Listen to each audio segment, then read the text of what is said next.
Bienvenidos a la narración del gobierno de Collor en Brasil, un periodo marcado por contradicciones políticas y desafíos económicos significativos. El gobierno de Fernando Collor de Mello en Brasil, que abarcó desde 1990 hasta 1992, se caracterizó por ser un periodo lleno de paradojas, desafíos económicos y eventos políticos impactantes que dejaron una huella duradera en la historia del país. Ok, comenzaremos hablando un poco de cómo era la política de Collor durante su mandato. Durante su mandato, Collor implementó medidas de modernización en un intento de revitalizar la economía brasileña. Él atrajo a figuras prestigiosas para formar parte de su gobierno, como Marcílio Marques Moreira, ministro de Economía, conocido por su cercanía con los acreedores externos. Sin embargo, enfrentó la paradoja de carecer de una base de apoyo sólida, lo que generó tensiones políticas y económicas. Collor adoptó una estrategia de atribuir las denuncias a empresarios y élites, revelando contradicciones fundamentales en su enfoque político.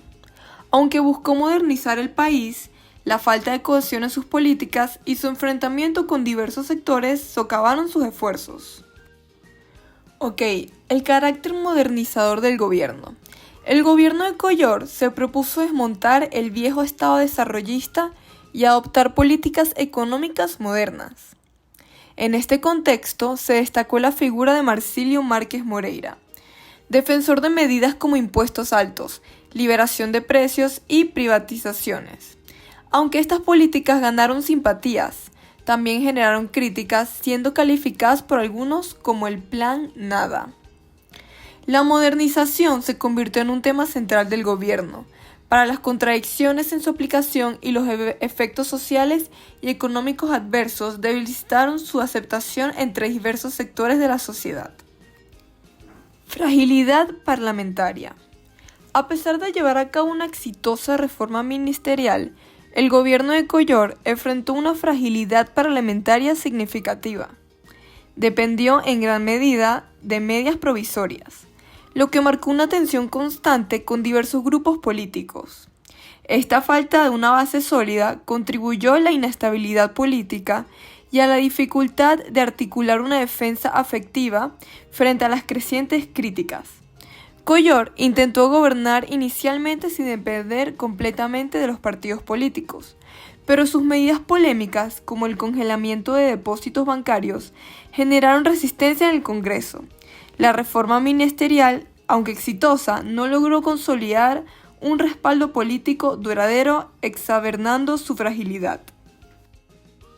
Contradicciones en la política económica.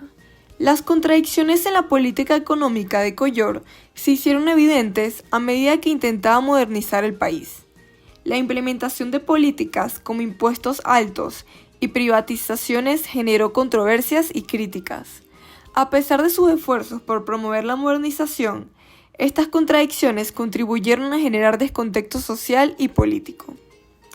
La estrategia de atribuir las denuncias a empresarios y élites para luego enfrentar las consecuencias de estas contradicciones marcó un punto de quiebre.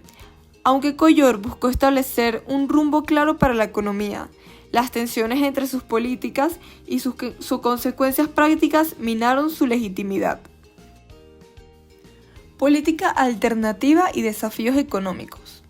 El gobierno de Collor se encontró con la falta de propuestas alternativas sólidas para abordar los desafíos económicos. Surgió la pregunta de si la crisis persistía debido a la falta de fuerza política capaz de proponer soluciones efectivas o si la fuerza política no emergía porque la crisis aún no maduraba lo suficiente para permitir su superación. El desempleo aumentó, la clase media se empobreció y la inflación continuó atormentando a los asalariados.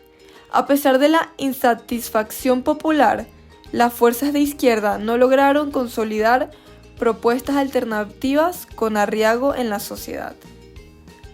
Propuesta Collor y temores. La propuesta de liquidar el Estado quebrado generó temores y críticas. La crisis financiera, los problemas estructurales y la falta de acumulación del capital privado fueron preocupaciones destacadas.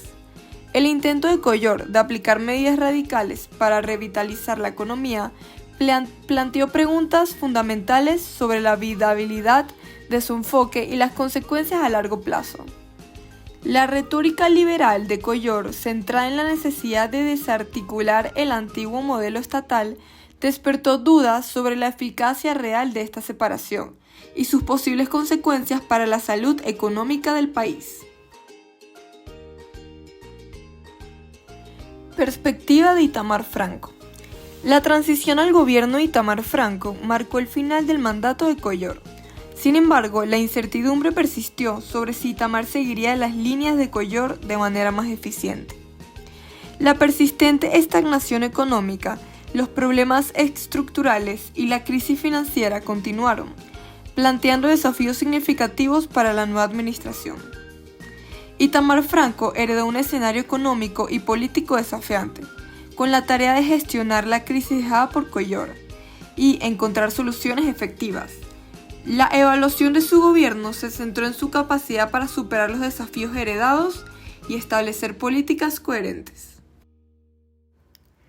El gobierno de Collor dejó un legado complejo en la política y economía brasileña, con lecciones sobre fragilidad política, contradicciones en las políticas económicas y la búsqueda de alternativas en tiempos de crisis.